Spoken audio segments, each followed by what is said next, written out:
મીઠું અને પાણી। એક દિવસ એક વિદ્વાન ગુરુજી પોતાના શિષ્યને જીવનનો મહત્ત્વનો પાઠ શીખવવા માટે બોલાવે છે।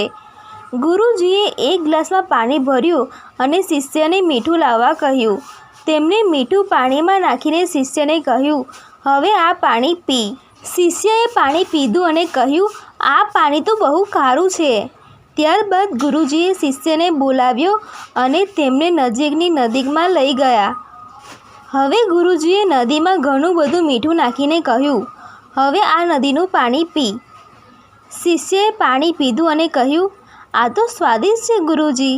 ત્યારે ગુરુજીએ કહ્યું, જીવનમાં દુઃખ તો મીઠા જેવું છે। આ આપણું મન છે કે તે કઈ રીતે ઇંતહા કરે છે। તું પાણીનો ગ્લાસ બને કે વિશાળ નદી એ તારા પર આધાર રાખે છે। બોધ: જીવનમાં દુઃખ એ મહત્ત્વનું નથી, પરંતુ દુઃખને તમે કઈ રીતે હલ કરો તે મુખ્ય છે।